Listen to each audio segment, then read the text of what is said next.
Hello students, कैसे हैं आप सब। आई होप कि आप सब बहुत अच्छे हैं। चलिए, वेरी नाइस। तो आई होप कि आपने दोनों लेक्चर्स देख लिए होंगे। इंटेंशन ऑफ स्पीकर टॉपिक चल रहा था हमारा। ओके, तो अब बात करते हैं आगे इंटेंशन ऑफ अ स्पीकर की, नेक्स्ट कॉन्सेप्ट की।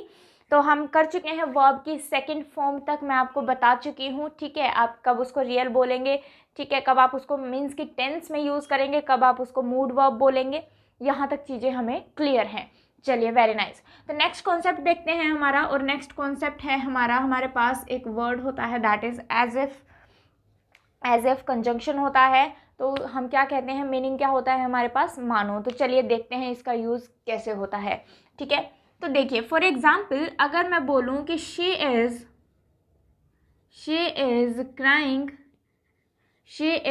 क्राइंग एज इफ, अपने कॉपी पेन नोटबुक अपने साथ लेके बैठना, तभी चीज़ें आपको समझ में आएंगी। ठीक है, ओके। तो अगर मैं बोलूँ she is crying as if she is was were a child,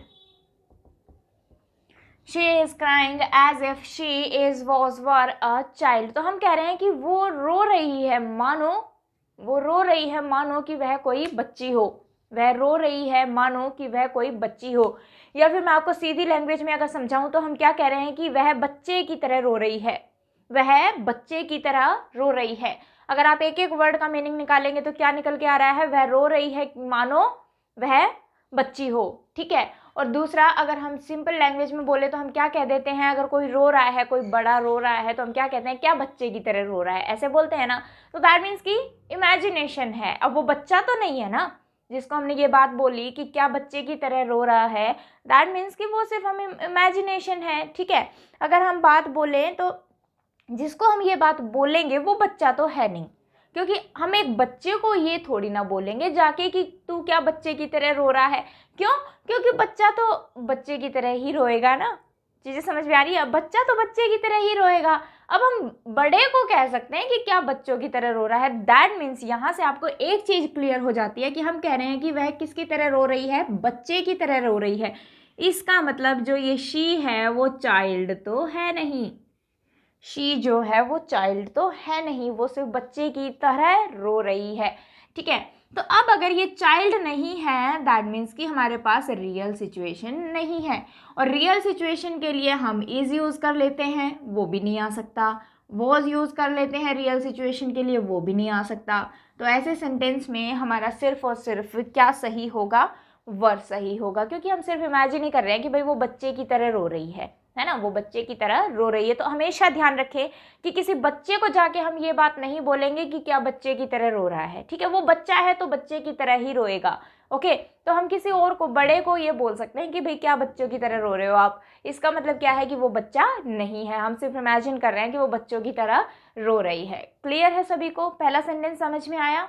very nice, note कीजिए, फिर आगे की कहानी पे बात करेंगे हम लोग। चलिए नेक्स्ट सेंटेंस देखिए, अगर मैं इसी सेंटेंस में थोड़ा सा चेंज कर दूं, अगर मैं बोलूं कि यू आर क्राइंग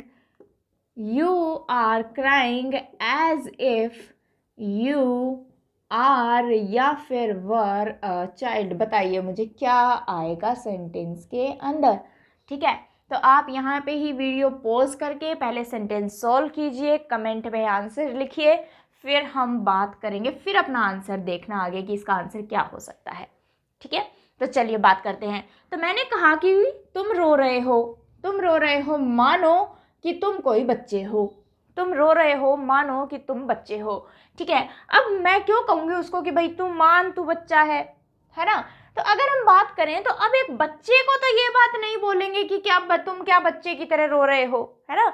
क्या तुम बच्चे की तरह रो रहे हो, ऐसे नहीं बोलते ना कि तुम बच्चे की तरह रो रहे हो। अब बच्चे को तो ये बात नहीं बोलेंगे, दैट मीन्स ये जो यू है ये भी चाइल्ड नहीं है, दैट मीन्स कि ये जो यू है ये भी चाइल्ड नहीं है, हमें पता है सामने वाला कि बच्चा है या नहीं। अगर सामने वाला यू जो है वो बच्चा है तो हम उसको ये बात बोल ही नहीं सकते, और अगर ये सामने वाला यू जो है वो अगर बच्चा नहीं है तो हम उसको ये बात बोल सकते हैं। तो दैट मीन्स कि ये भी हमारी कंडीशन कैसी हो गई, इमेजिनेशन की। लेकिन आर से तो हम रियलिटी शो करते हैं, प्रेजेंट शो करते हैं, रियलिटी शो करते हैं, रियल सिचुएशन शो करते हैं, लेकिन ये सिचुएशन रियल तो है नहीं, ठीक है, क्योंकि हम तो सामने वाले को कह रहे हैं कि तुम क्या बच्चों की तरह रो रहे हो।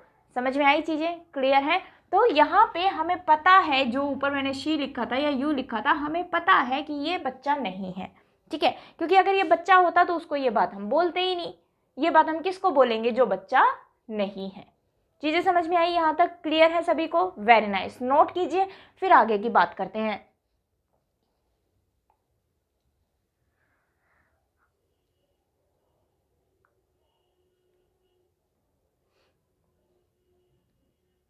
समझ में आया? Very nice.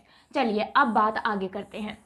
अब नेक्स्ट सेंटेंस लिखिए, उसमें मुझे बताइएगा कि आप क्या कंडीशन यूज़ करेंगे उसके अंदर। चलिए नेक्स्ट सेंटेंस देखिए। अगर मैं बोलूं कि ही orders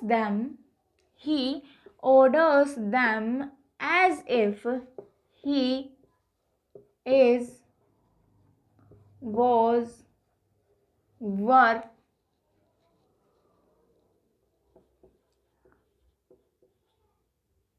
their father. He orders them as if he were their father.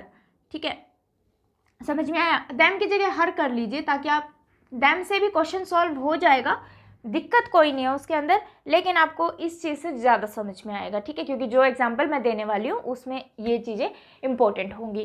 Clear सभी को? समझ में आई यहाँ तक? ठीक है, वेरी नाइस। चलिए तो हम बात करते हैं इस सेंटेंस की। अब हमें देखना है कि अब हम क्या लगाएंगे, इज लगाएंगे, वॉज लगाएंगे या फिर वर लगाएंगे। अब इसके लिए मैं आपको एक छोटा सा एग्जांपल देने जा रही हूँ, तो जो स्टूडेंट्स देख रहे हैं या मान लो पेरेंट्स भी देख रहे हैं तो वो उस चीज़ को दिल पे ना ले। ओके, तो चलिए हम देखते हैं कि अगर मान लो एक पर्सन ये है, एक पर्सन ये है, ठीक है, इसको हम मान लेते हैं बॉय और इसको हम मान लेते हैं गर्ल, ठीक है, और ये हैं आप। इसको आप खुद को इमेजिन कर लीजिए, ठीक है, ये आप खुद को इमेजिन कर लीजिए कि ये मैं खुद हूँ, ठीक है। अगर गर्ल देख रही है तो गर्ल इमेजिन कर लीजिए, बॉय देख रहे हैं तो बॉय इमेजिन कर लीजिए।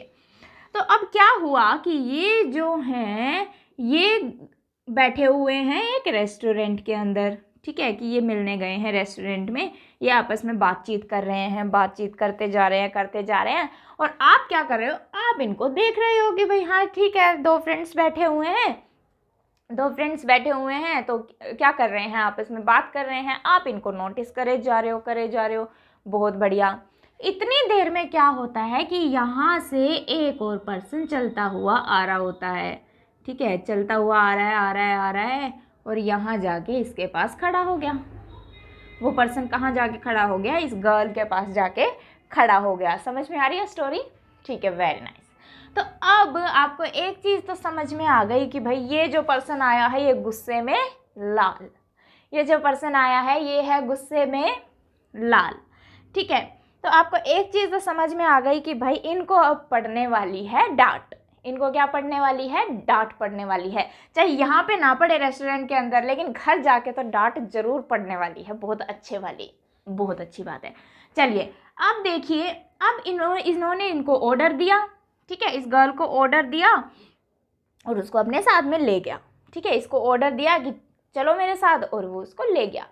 अब मुझे बताइए, आप इनको नोटिस कर रहे थे तो आपने ये बात बोली कि ही ऑर्डर्स हर एज इफ, वो उसको ऐसे ऑर्डर करता है जैसे कि मानो कि वो उसका फादर हो।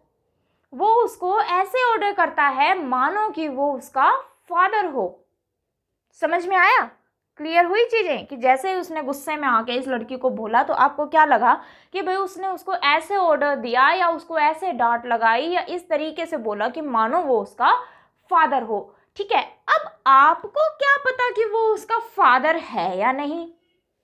अब आपको क्या पता कि वो उसका फादर है या नहीं? मान लो वो उसका फादर ना हो, वो उसका ब्रदर हो, ठीक है। मान लो वो उसका कोई और रिलेटिव हो, मान लो वो उसका बॉस हो, XYZ कोई भी हो सकता है, कुछ भी हो सकता है। समझ में आई चीज? क्लियर है ना?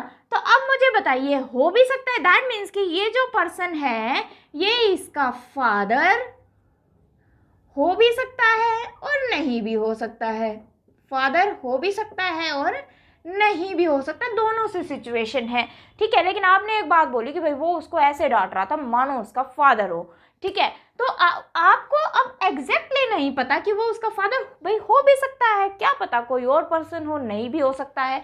तो अब आप रियल भी शो कर सकते हैं और इमेजिनरी भी शो कर सकते हैं कि भाई हो भी सकता है और नहीं भी हो सकता। तो वॉज तो आएगा नहीं, ठीक है, क्योंकि रियल सिचुएशन हम बात प्रेजेंट की कर रहे हैं तो प्रेजेंट में ही लिखेंगे। तो या तो आप क्या लगाएंगे, इज। अगर इज लगाएंगे तो कैसी सिचुएशन शो होगी सेंटेंस में, रियल सिचुएशन शो होगी। और अगर आप वर लगाएंगे तो सेंटेंस में सिचुएशन कैसी शो होगी, इमेजिनरी शो होगी कि मानो वो उसके फादर हो, ठीक है। तो अब यहाँ पे क्वेश्चन क्या पूछा जाता है आपसे कि मान लो उसने यहाँ पे आपको फिलिंग द ब्लैंक्स दे दिया, सेंटेंस में आपके पास फिलअप्स आ गए, फिलिंग द ब्लैंक्स दे दिया और ऑप्शन में आपके पास दोनों गिवन है, इज और वर दोनों गिवन है, ठीक है। लेकिन वो ऐसा नहीं करेगा आपको कि आप उन दोनों में से एक ही टिक करेंगे, वो एक ऑप्शन आपको जरूर देगा कि यहाँ पे दोनों आ सकते हैं। लेकिन हम क्या करके आएंगे, हम सिर्फ वर को टिक करके आएंगे। क्यों? क्योंकि हमने सीखा ही ये है, अभी तक हमने सीखा ही ये है, क्या रट्टा मारते हैं हम कि एज इफ के साथ इमेजिनेशन वर लगता है,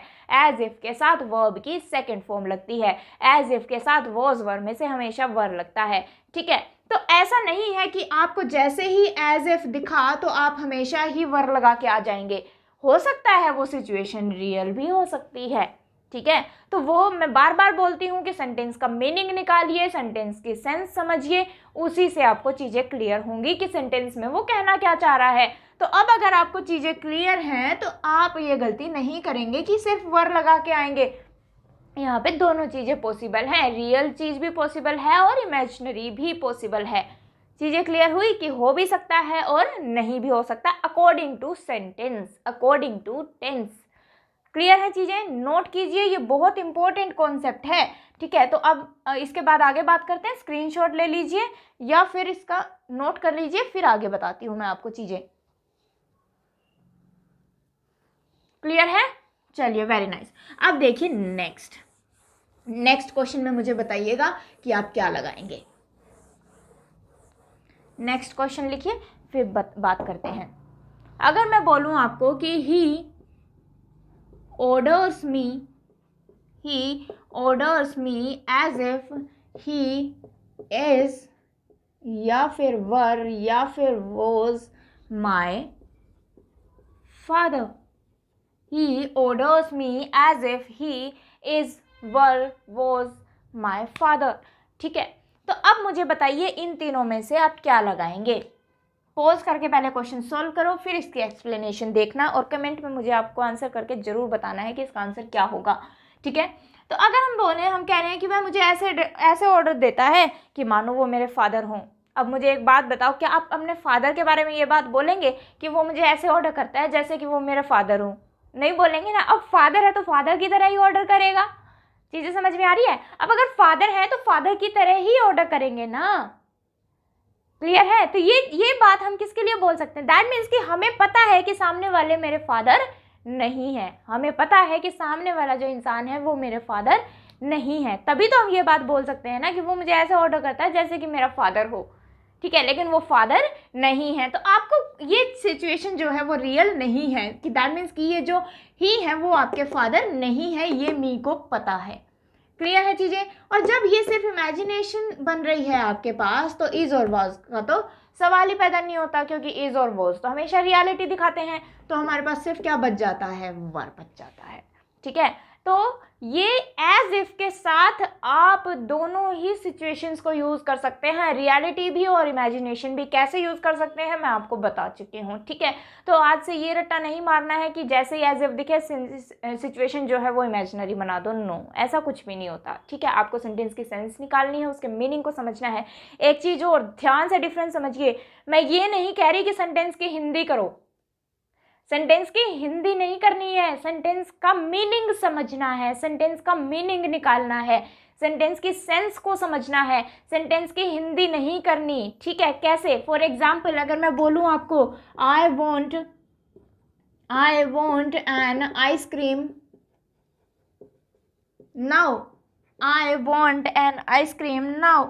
अब देखो आप अगर इसकी हिंदी करेंगे तो क्या कहना चाह रहे हैं कि मेरी अभी इच्छा हो रही है कि मैं आइसक्रीम खाऊं, ठीक है, मेरी अभी आइसक्रीम खाने की इच्छा हो रही है, रहा है, रहे है, रही है, और यही रटते हैं हम कि कॉन्टिन्यूअस आना चाहिए, ठीक है। अब कॉन्टिन्यूअस आना चाहिए तो क्या यहाँ पे आप क्या कर देंगे, आई एम वॉन्टिंग, गलत हो जाएगा, आपकी स्टेटिव वर्ब है, ठीक है। तो आई एम वांटिंग तो आ ही नहीं सकता, तो हमने क्या लिखा है, प्रेजेंट इंडेफिनिट लिखा है। और प्रेजेंट इंडेफिनिट अगर हमने लिखा है, बेशक नाउ लिख रहे हैं, ये भी रट्टा नहीं मारना कि नाउ आ रहा है तो हमेशा कॉन्टिन्यूअस आएगा, ऐसा कुछ नहीं होता, ठीक है। आपको सेंटेंस की सेंस को, मीनिंग को समझना है, हिंदी नहीं करनी, ठीक है। तो अब आप अगर किसी के दिमाग में ये कन्फ्यूजन रही हो ना कि मीनिंग निकालना और हिंदी करना एक ही चीज़ तो है, नहीं स्टूडेंट्स, मीनिंग निकालना और हिंदी करना एक चीज़ नहीं है। हिंदी आप कैसे करेंगे, जैसा सेंटेंस लिखा गया उसके अकॉर्डिंग रहा है, रहे है, रही है लगा के निकालेंगे आप उसका मीनिंग, ठीक है। अब मैंने यहाँ पे कहीं भी आईएनजी फॉर्म नहीं लिखी है, पर मीनिंग तो फिर भी वही आ रहा है कॉन्टिन्यूअस का,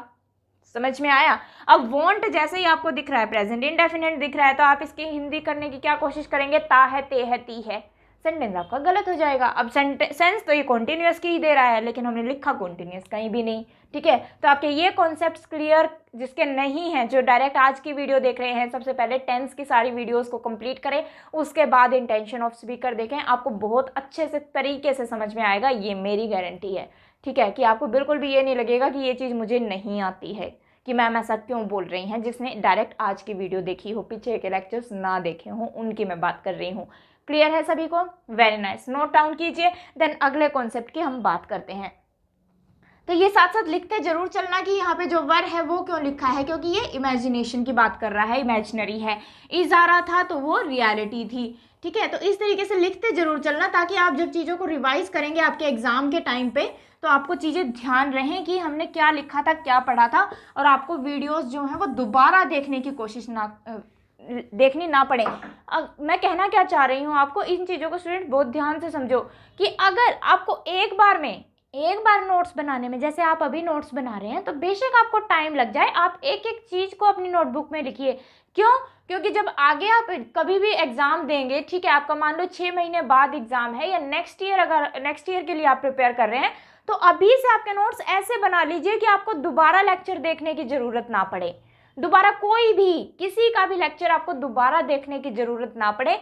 चीज़ों को इतने तरीके से अपने नोट्स में लिख लीजिए, ठीक है। नहीं तो जहाँ पे भी आप अपने नोट्स में कंफ्यूज हो गए ना कि ये चीज़ कैसे थी, तो आपका टाइम वेस्ट ही लगा लीजिए आप, क्योंकि आपको जो लेक्चर्स हैं वो दोबारा से देखने पड़ेंगे, ठीक है। तो इस चीज़ को अवॉइड करने के लिए आप अपने लेक्चर्स पहले से ही इस तरीके से प्रिपेयर कीजिए कि ताकि आपको दोबारा देखने की ज़रूरत ना पड़े। और मैं बहुत बहुत बेसिक से लेके और बहुत आपको एडवांस लेवल तक की चीज़ें बता रही हूँ, ठीक है। तो आप अपना बेसिक भी अभी क्लियर कीजिए और आपका एडवांस भी अभी क्लियर कीजिए, ताकि बार बार आपको इंग्लिश के लिए टीचर्स या इंग्लिश के लिए बुक्स या ऐसी चीज़ें आपको ढूंढनी ना पड़े, आप अपना टाइम वेस्ट ना करें, ठीक है। तो पहली बार में ही अपने नोट्स को इस तरीके से प्रिपेयर कर लीजिएगा। क्लियर है सभी को? चलिए अब बात करते हैं नेक्स्ट कॉन्सेप्ट की। अगर नेक्स्ट कॉन्सेप्ट की हम बात करें तो हमारे पास एक कुछ फ्रेज होते हैं, कुछ क्या ये एक ही फ्रेज होता है, थोड़ा थोड़ा इनमें चेंजेस होता है, ठीक है। तो इट इज़ टाइम, या फिर होता है हमारे पास it is high time,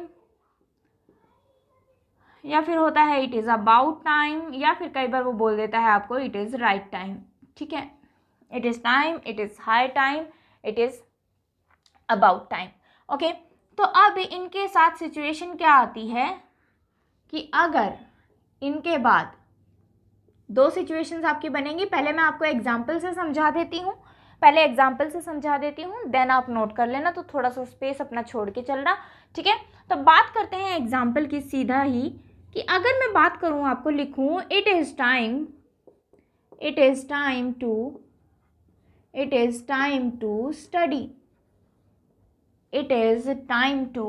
study, ठीक है।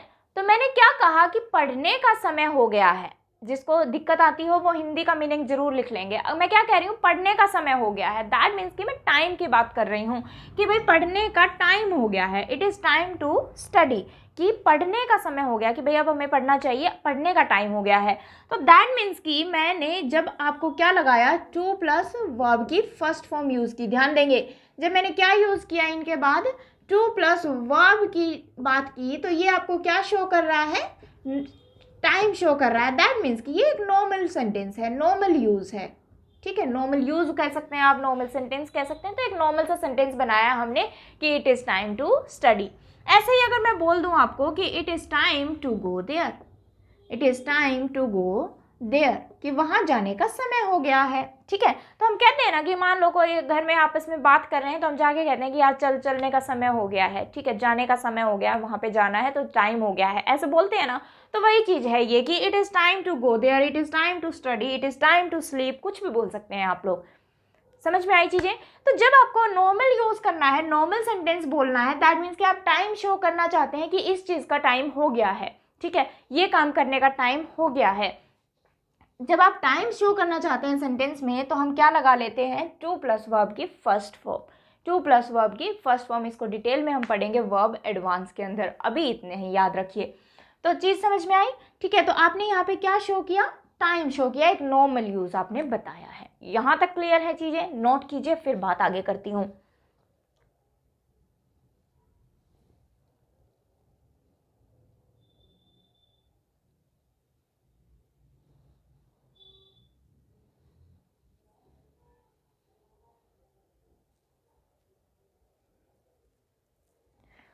ओके, नोट हो गया होगा। चलिए अब बात करते हैं इसके बाद जो आपका सेकंड पॉइंट है उसकी। सेकंड पॉइंट है उसकी। अब हमारे पास क्या होता है कि इस फ्रेज के बाद आपके पास क्या मिल जाता है, आपको सब्जेक्ट मिल जाता है। अब सब्जेक्ट मिल गया अगर हमें, तो अब हमें चेक करना पड़ेगा कि यहाँ पे हम कौन सी वर्ब लगाएं, यहाँ पे हम कौन सी वर्ब लगाएं, ठीक है। तो इसको भी एग्जाम्पल से समझते हैं पहले। अगर मैं बोलूँ आपको, ये कुछ भी लिख सकते हो आप, जरूरी नहीं है इट इज़ टाइम ही मिलेगा, ये भी मिल सकता है, ये भी मिल सकता है। तो अगर हम बोलें कि it is time we go there, it is time we go there. अब ध्यान से समझना इस चीज़ को, ठीक है। जैसे ही हमने क्या किया, यहाँ पे सब्जेक्ट बता दिया, जैसे ही हमने यहाँ पे क्या किया, सब्जेक्ट बता दिया, तो इसका मतलब है कि मैं शो करना चाहती हूँ या तो कोई सिचुएशन बता रही हूँ या फिर कोई कंडीशन बता रही हूँ। मैं यहाँ पे टाइम की बात नहीं कर रही हूँ, यहाँ पे सिचुएशन बता रही हूँ या फिर कंडीशन बता रही हूँ, ठीक है। मैं नॉर्मल एक टाइम की बात नहीं कर रही हूँ, जो यूज़ मैंने अभी बताया था। कैसे, देखिए हम क्या करते हैं कि मान लो एग्ज़ाम आने वाला होता है, ठीक है, कोई भी एग्ज़ाम आने वाला होता है, ज़्यादातर स्कूल के एग्ज़ाम में होता है। तो अगर बच्चों के एग्ज़ाम्स आने वाले होते हैं और बच्चा बिल्कुल भी नहीं पढ़ता है, ठीक है, हमें दिख रहा है कि वो नहीं पढ़ रहा है, नहीं पढ़ रहा है, तो जैसे ही हमें उनकी डेट शीट मिलती है, ठीक है, एग्ज़ाम बिल्कुल आने वाले हो गए, तो हम उनको क्या बोलते हैं कि अभी तक तो तू नहीं पढ़ा, लेकिन अब तो पढ़ ले। बोलते हैं ना से कि अभी तक तो तू नहीं पढ़ा, लेकिन अब तो पढ़ ले कम से कम, ऐसे बोलते हैं ना। दैट मीन्स कि पढ़ने का टाइम जो है वो निकल चुका है, अब बिल्कुल एक्सट्रीम लेवल है, अब बिल्कुल एक्सट्रीम लेवल है। जो पढ़ने का टाइम था, जो स्टडी करने का समय था, ये टाइम नहीं है कि टाइम हो गया है, ठीक है। जो मतलब जो पढ़ने की कंडीशन थी या सिचुएशन थी कि आपको 5 महीने पहले से पढ़ना शुरू करना चाहिए था, 2 महीने 3 महीने से पहले से पढ़ना शुरू करना चाहिए था, वो टाइम जो है वो अब निकल चुका है। दैट मीन्स कि अब आप एक्सट्रीम लेवल पे हैं, ठीक है। तो दैट मीन्स कि अब हम क्या शो कर रहे हैं, इमेजिनेशन शो कर रहे हैं कि वो टाइम तो जो है, वो कंडीशन सिचुएशन तो जो वो निकल चुकी है, अब तो तुम्हें पढ़ ही लेना चाहिए। तो हम यहाँ क्या शो कर रहे हैं, इमेजिनेशन शो कर रहे हैं। तो हम क्या कह रहे हैं कि अब तो पढ़ ले, ठीक है। तो अब यही चीज़ हम यहाँ कहना चाह रहे हैं कि it is time we went there, कि अब तो जाने का समय तो निकल चुका है, अब तो एक्सट्रीम लेवल आ गया है कि हम वहाँ पे जाएं। समझ में आया, क्लियर है। ऐसे ही अगर मैं बोल देती आपको कि it is time we studied, अब यहाँ पे स्टडी नहीं आएगा, क्या लिखेंगे, स्टडीड। क्यों, क्योंकि हम क्या कह रहे हैं कि अब तो हमें पढ़ ही लेना चाहिए, यह उचित समय है पढ़ने का, ठीक है, कि हमें अब तो पढ़ना ही चाहिए। वो जो सिचुएशन थी पढ़ने की वो निकल चुकी है, एग्ज़ाम आ गए हैं, तो अब तो हमें पढ़ ही लेना चाहिए। ठीक है, कि अब हमारे पास कोई और चारा नहीं बचा है, तो अब तो हमें ये काम कर ही लेना चाहिए। तो हम सिचुएशन या फिर कंडीशन की बात कर रहे हैं, नॉर्मल टाइम की बात नहीं कर रहे हैं। अभी हमने लिखा था it is time to study, इसका मतलब है कि पढ़ने का समय हो गया है। ठीक है, वो नॉर्मल यूज़ था।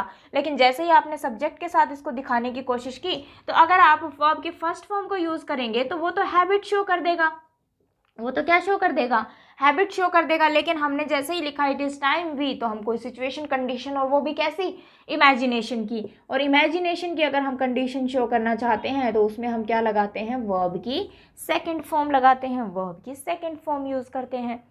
समझ में आया इमेजिनेशन में। और इमेजिनेशन भी कैसी है, प्रेजेंट की इमेजिनेशन है, क्योंकि हम प्रेजेंट में बोल रहे हैं कि अब तो पढ़ ले, कि अब तो पढ़ ले। ठीक है, तो इसलिए हम यहाँ पे जो है वो कौन सी फॉर्म लगाएंगे, वर्ब की सेकंड फॉर्म लगाएंगे। लेकिन हम डायरेक्ट रट्टा मारते हैं कि इट इज़ टाइम आ जाए तो हमें वर्ब की सेकंड फॉर्म लगानी है, इट इज़ टाइम आ जाए तो हमें वर्ब की सेकंड फॉर्म लगानी है। तो रट्टा नहीं मारना है, आपको चीज़ें समझ में आनी चाहिए कि यहाँ पे हम वर्ब की सेकंड फॉर्म क्यों लगा रहे हैं। ठीक है, तो तभी पढ़ने में मज़ा आएगा, अदरवाइज़ वही रट्टा मारेंगे तो फिर कोई फ़र्क नहीं है मेरे पढ़ाने में और आपके पढ़ने में। ठीक है, क्लियर है चीज़ें, समझ में आई यहाँ तक, नोट डाउन कीजिए, फिर बात करेंगे। ठीक है, तो ऐसे ही अगर मैं आपको एक सेंटेंस और लिख दूँ, इट इज़ टाइम, तो मुझे एरर बताना, एरर क्या है सेंटेंस के अंदर। अगर मैं बोलूँ कि it is time he speaks, it is time he speaks, तो अब स्पीक्स तो प्रेजेंट इंडेफिनेट है, जो कि हैबिट शो करता है या रूटीन शो करता है। अब यहाँ पे हम हैबिट वगैरह थोड़े ना शो करना चाह रहे हैं। अब it is time that means की, और सब्जेक्ट आ गया हमारे पास, तो हम एक कंडीशन की, एक सिचुएशन की बात कर रहे हैं। दैट मीन्स की ही इज़ ऑलरेडी, लिख लो, he is already too late. ये टू नहीं होता भाई, ये टू ही होता है। ठीक है, it is already too late, कि वह पहले ऑलरेडी बहुत लेट हो चुका। हम कहते हैं ना कि अब तो आवाज़ उठा लेनी चाहिए यार, अब तो हमें आवाज़ उठानी चाहिए। ठीक है, अब तो हद हो गई है, अब तो आवाज़ उठानी चाहिए। तो वो वही चीज़ है कि आवाज़ उठाने का जो समय था, जो पीरियड था, वो निकल चुका है, और अब तो हमें एट लास्ट बोलना ही चाहिए, बोलना ही चाहिए। तो इसलिए उसके लिए हम ये सेंटेंस यूज़ करते हैं। तो ध्यान रखेंगे कि जब आपके पास सब्जेक्ट प्लस में वर्ब है, तो और वर्ब भी कौन सी है, वर्ब की सेकंड फॉर्म। ओके, तो तब तो हम इसको क्या बोलेंगे, इमेजिनरी सिचुएशन है। और जब हम टू प्लस वर्ब की फर्स्ट फॉर्म बोल रहे हैं, दैट मीन्स कि एक नॉर्मल यूज़ है, हम टाइम बता रहे हैं कि इस चीज़ का टाइम हो गया है। क्लियर है सभी को? ठीक है, वेरी नाइस। चलिए, तो आपका जो इंटेंशन ऑफ अ स्पीकर है वो कंप्लीट हो गया है। ठीक है, क्लियर चीज़ें सभी को? आई होप कि बहुत अच्छे से चीज़ें सबको समझ में आई होंगी। तो ये टॉपिक मेरी तरफ से कंप्लीट है। टेंस प्लस में इंटेंशन ऑफ स्पीकर, मैं आपको इकट्ठा प्रैक्टिस सेट, आपको टेलीग्राम चैनल पे अगर आपने सब्सक्राइब नहीं किया है तो टेलीग्राम चैनल पे सब्सक्राइब कर लेना, क्योंकि वहाँ पे आपको इसकी जो PDF है वो मिल जाएगी। बाकी मैं आपको लिंक भी प्रोवाइड कर दूँगी। ठीक है, और टेलीग्राम चैनल का भी लिंक आपको डिस्क्रिप्शन में नीचे मिल जाता है। तो इनकी प्रैक्टिस भी करेंगे हम, साथ साथ हमारा नया टॉपिक भी चलता रहेगा। ठीक है, क्लियर है सभी को?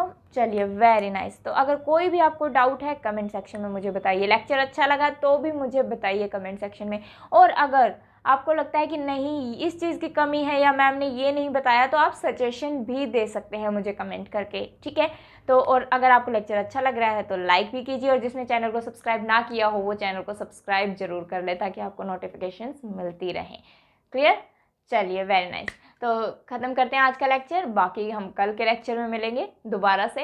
Okay, thank you class.